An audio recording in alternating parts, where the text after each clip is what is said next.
So do you want to introduce yourself? Yes, my name is Juan Sanchez. Okay. And then where were you born? I was born in Mexico. Mexico. I came here when I was 17 years old, and I came to work as a farm worker. Oh, wow. And then who were your parents and what were their occupations? Well, my parents, my father Jose, he came here as a bracero in the farm worker program when I was born in 1943. And every year he used to come here. My mother and the rest of the family came in 1961. And we came to work. And my mother eventually became a fruit packer. My father became a farmer, tomato farmer. And then did you have any siblings? Yes, I do. I have 3 sisters and a brother. Did any of them also serve in the military? None. No?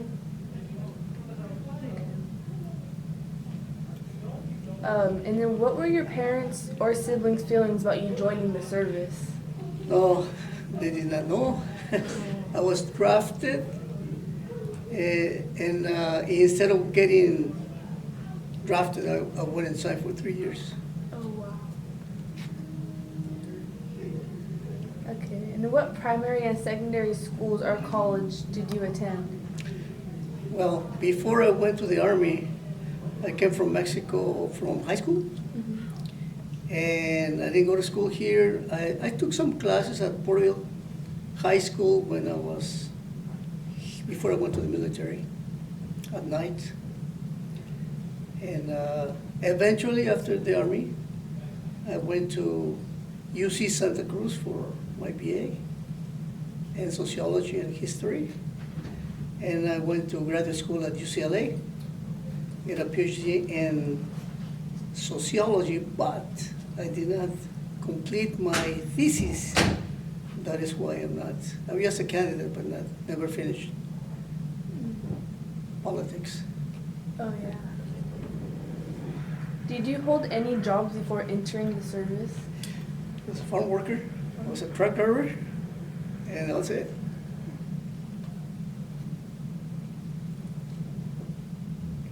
Can you tell us about when you went into the military? Okay, you mentioned you were drafted, but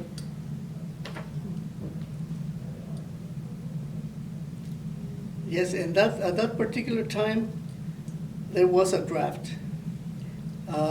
In 1962, probably before 1962, there was a little conflict in Vietnam. And 1961, there was some problems in Central America, Dominican Republic, and Cuba, of course. 62, the missile crisis came about, and I decided to go because I really wanted the experience. So I was a volunteer. in which branch did you enter? I went into the Army. I trained in Fort Worth, in Monterey area, and I went to paratrooper school in Fort Benning, Georgia. And after that, I went to the 82nd Airborne Division in Fort Bragg, North Carolina.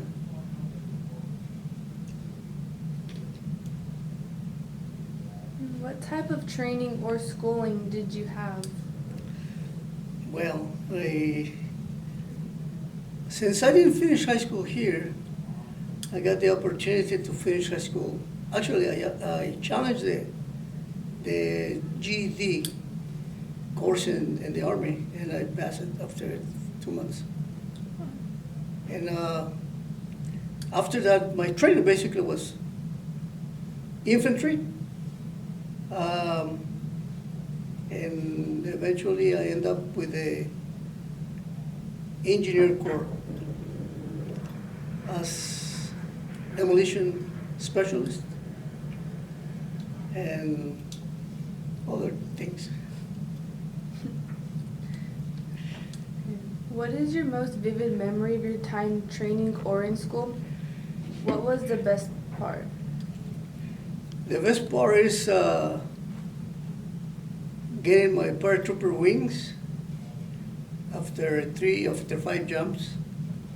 And for my size, as my height, it was an accomplishment because paratroopers were supposed to be tall, and they thought that I will never finish, but I did. And then was there any parts that were hard? A lot of things were hard. Become a paratrooper takes a lot of hard work, a lot of training. Out of the 600 and plus in the class, half of them dropped because nobody can. Not everybody can do it. It just takes a lot of things in your mind. And other things, I was at Jungle Operations School in Panama, and it was hard too because I was Special Forces trained. But I was able to do it.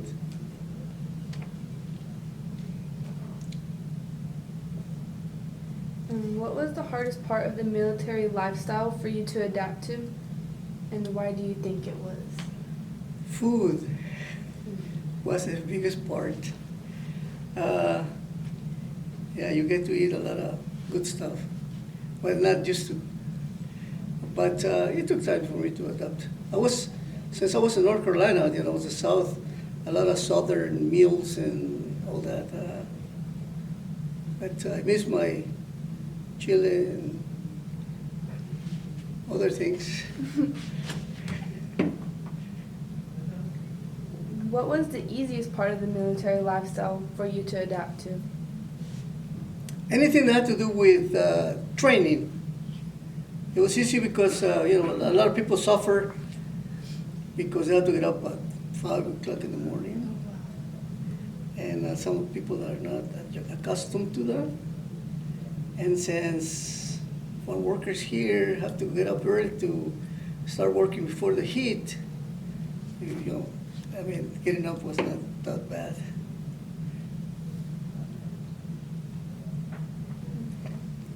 So where did you serve? I started in Fort Worth. I went to Fort Bragg, North Carolina. Then from there we went on training to Puerto Rico on an island called Vieques. Stayed there for about 30 some days. Came back to North Carolina, and 3 days later, the revolution in the Dominican Republic started, and we went. That was in April 29, 1965.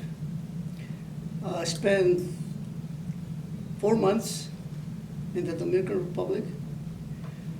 Did all kinds of things, saw all kinds of ugly things. And one occasion, my sergeant and I went inside the sewer system because at night the rebels were coming and hitting us on the street. We were on the street, obviously. And so we went to check it out, see if we could fix him. My sergeant got shot in the arm, and we had a good time there. And so that was an experience that I can't forget. What kinds of friendships and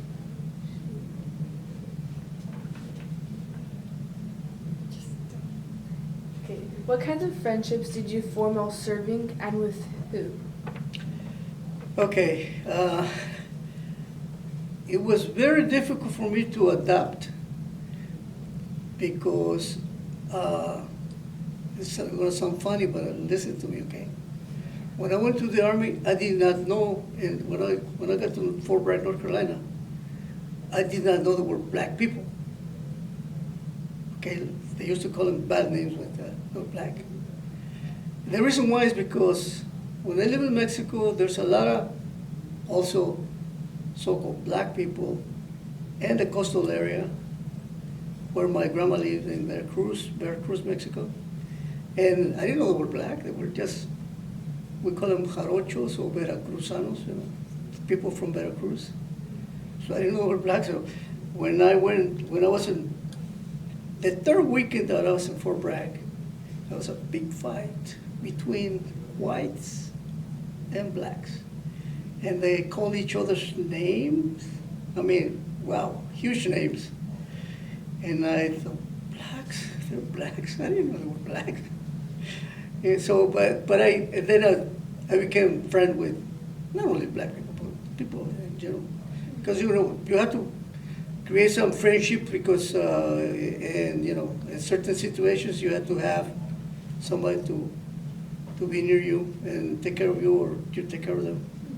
And there's no, at that particular, I didn't see any problems in our outfit, being racial type. We're soldiers, paratroopers, take care of each other.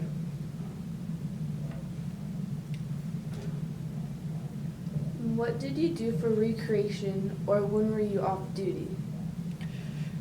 I didn't have a car at that time, because I was just a private. At the beginning, I stayed there on the fort. I started taking photography classes in the weekends, and also I play a lot of pool and watch television.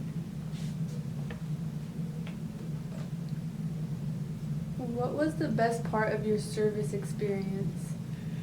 The best part?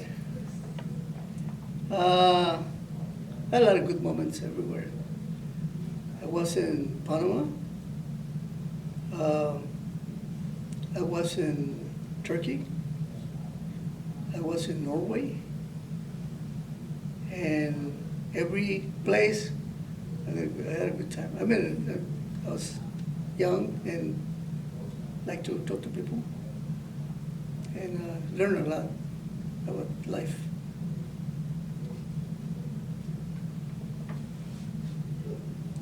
Did you recall the day service ended, and where were you when your service ended?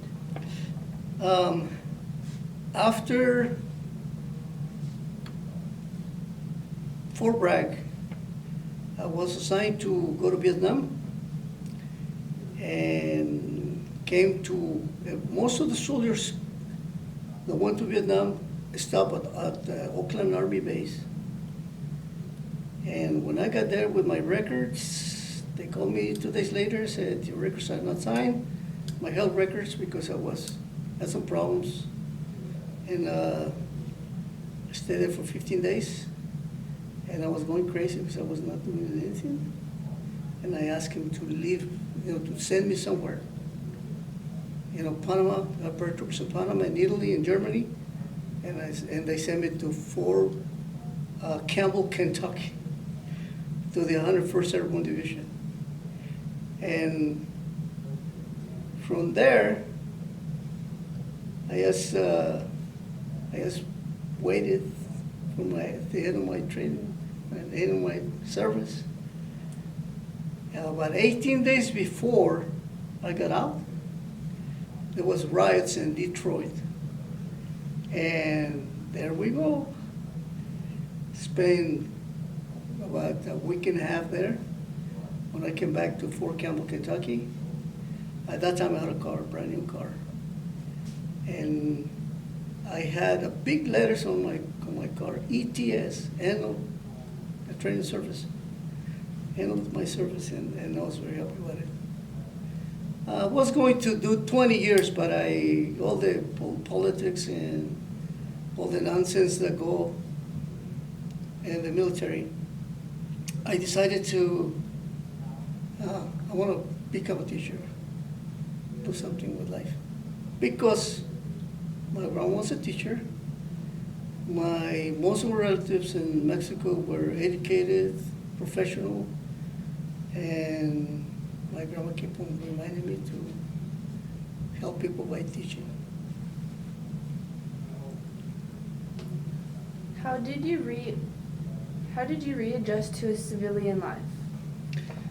It was difficult because when you spend so much time in the military doing so many things, different things. We did different things in every country that I went to. I really wanted to continue, but I decided not to. It was hard. It was very hard.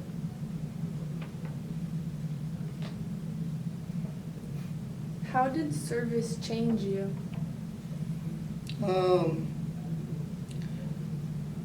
The service does a lot of different things to people. To me, it was my best education ever. Because unlike many other soldiers that I knew and I met with, they never had the experience that I did because I volunteered for a lot of things. I learned a lot of things, and so it became my education.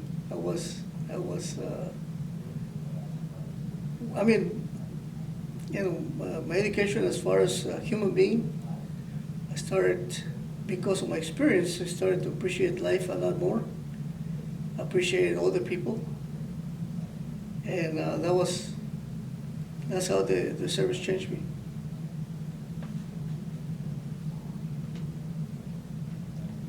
How did service affect the way you relate to others? Well, first of all, you need to learn. The first thing you learn is respect. Of course, that comes from the family as well. And respect people, and more than anything, become aware of your country.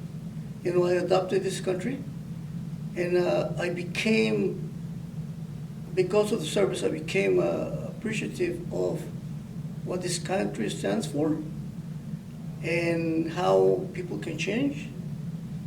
And so the service, even nowadays, especially in the political situation that we encounter ourselves,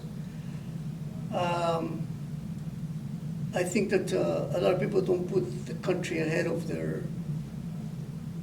anything in their thoughts, that's something else. But the military does help people. And of course, some people forget about what the military does. But I learned to appreciate the flag, the Constitution, and defend it. But of course, there are people who don't understand that.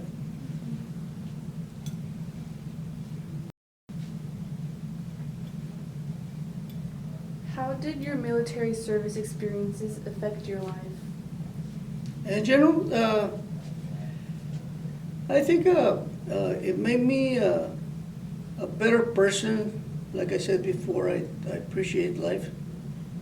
I try to respect people as much as I can. I see, well, I had a lot of experiences with people coming from Vietnam. And of course, what I saw in the Dominican Republic was a lot of Nazi stuff. But because of that, I do think that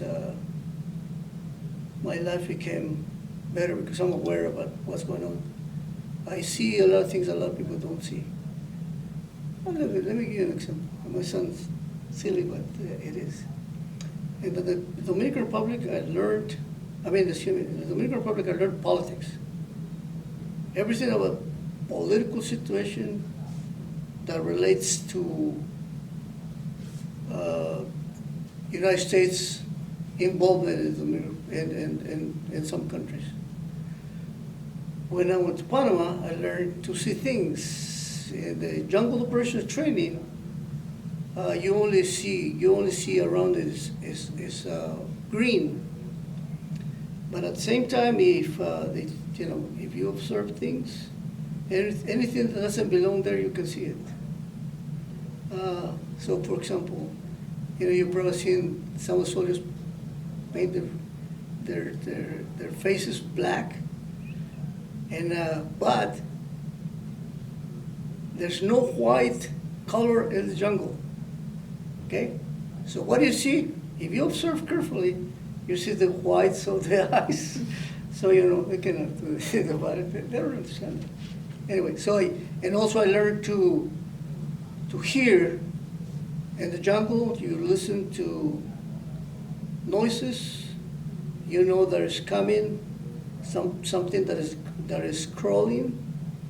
Has a different sound, like snakes or some other animals crawl. Animals that walk in two, like birds jump. You can hear that, or people. You can hear the steps, and also animals that walk on four feet. That's you can distinguish sounds, in other words. So, and also I'm aware of always don't look at things just in front of you. You have to think all around you. And sometimes when you're driving, a lot of people just look that way.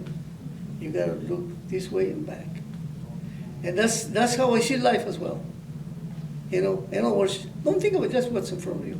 Think about what's all around the way, why things happen. And it makes you a wiser person. But a lot of people don't.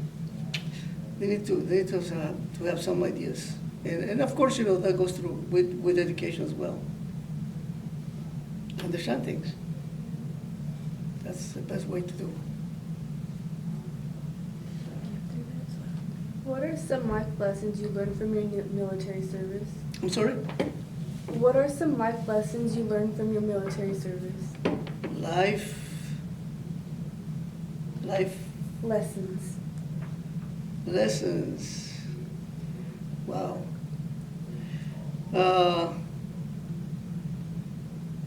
Well, there was a lot of bad decisions made by some individuals. When I volunteered to be, to interpret a doctor, we started treating civilians, especially children. So I learned something about the sickness of people, and also had to deal with situations related to medicine. I learned how to do things that can be bad, explosive types. I learned to use all those explosives available in the military, and I know what they do. And so the lessons are different to what other people have experienced, and so there's a lot of instances. In each country that I went to, I learned a lot about the civilians, about the culture, and so I'm appreciative of a lot of situations. So maybe we'll do one more question. Okay, can we I was thinking about doing this one and then doing anything Okay. you'd like to add? Sure, maybe we'll do two more then. Okay. What message would you like to leave for future generations who will hear this interview? Get educated. Think about your country, the history of this country, and many facets has been very positive. Appreciate life, not as you see it, but as everybody else sees it. Because maybe what we see is not as good as what other people see. And appreciate, what the earth has, given us. We're polluting the air and the oceans and all that. think about it. The future is going to be destroyed if we don't take care of it. And just be educated and enjoy life and appreciate other people as well.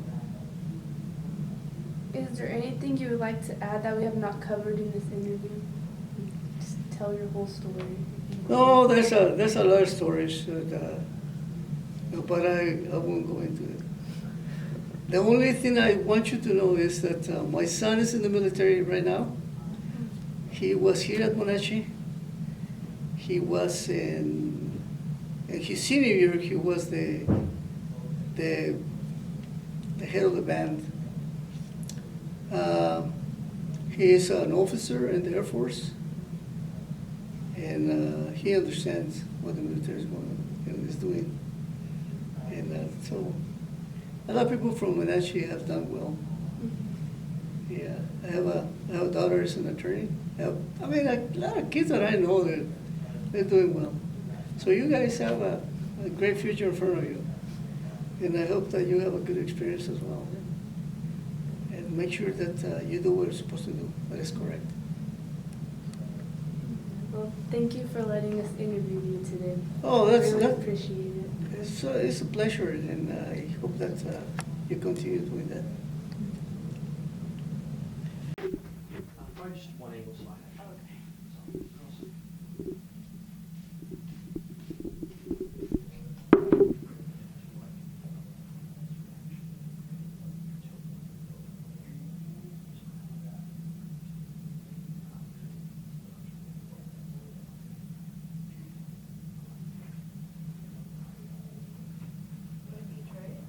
maybe a couple. Doyle Orange.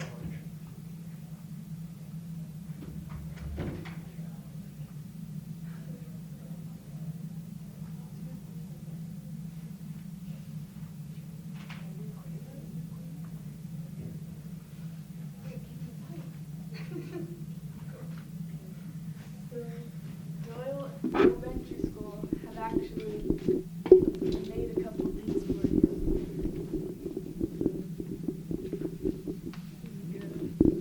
Wow. Introduce some of these. Oh my goodness. Oh, I have to read all this. From what school is it? Doyle Elementary. Oh, my wife was a teacher at Doyle in kindergarten. And yeah, we love school, and we love children, and we have a couple of grandkids right now here, and we have two more in Colorado, and we have two older ones in Vacaville. One of them graduated from John's University in New York. Works for the FBI. Worked for the FBI, and she's with the Vacaville Police Department now. She's about 5'1", and she's a tough girl. Yeah, he's really. So who's the teacher? You know? We don't know who the You don't know teacher that? is, actually. We just know like little kids made for you. Oh, that's one of the things about when I see people that tells me, thank you for your service, and they don't have to thank me, really. What I did and what a lot of people did is try to do better for the future, for everybody, And it's just part of life. That's it.